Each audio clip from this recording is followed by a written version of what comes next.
Como vocês já sabem, eu sou Marcelo Vieira, cirurgião oncológico com foco em ginecologia oncológica.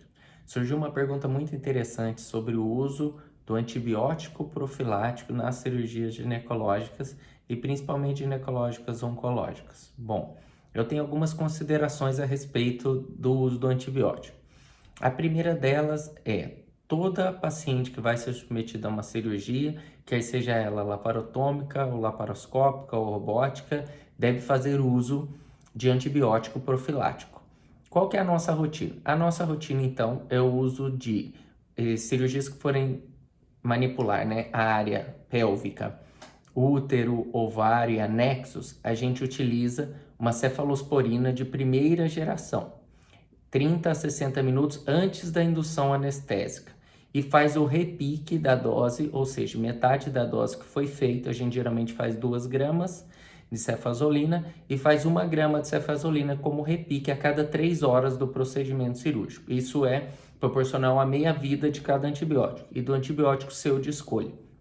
As pacientes que vão ser submetidas a ressecções intestinais ou manipulação do trato gastrointestinal, então utiliza o anaeróbio contra o anaeróbio e contra o gram-negativo.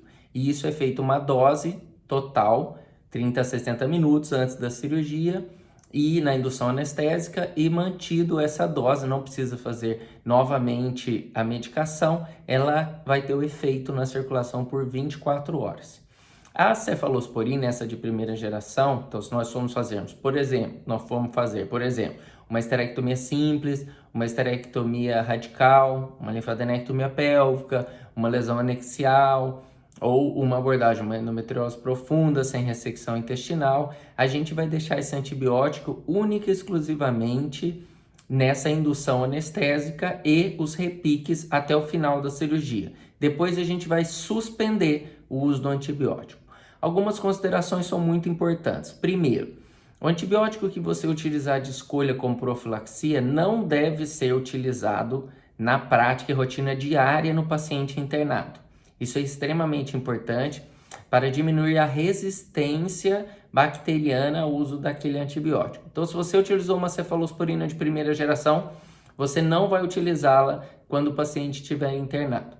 O paciente não necessita de extensão dessa profilaxia.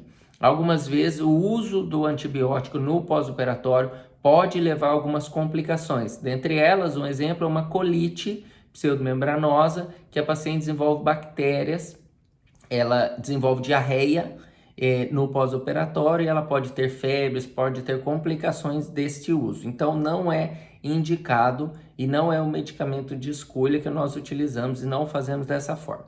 Então eu sugiro que você escolha um medicamento.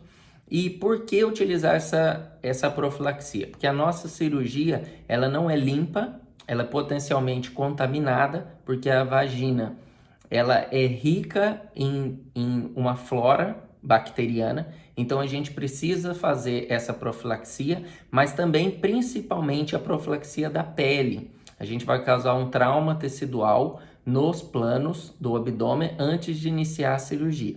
É importante que essa antibiótico profilaxia seja feita, então, 30 a 60 minutos antes da indução, e seja desaconselhado o paciente a utilizar qualquer coisa para, por exemplo, retirar os pelos, principalmente esses materiais pérfuro-cortantes, como giletes, barbeadores, enfim.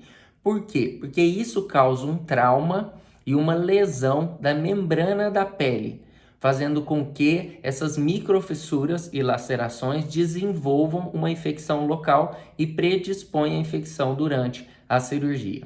Espero que essas pequenas informações façam diferenças para os senhores. Estou aqui à disposição. Qualquer dúvida é só mandar aqui na nossa rede social. Um grande abraço, até o próximo vídeo.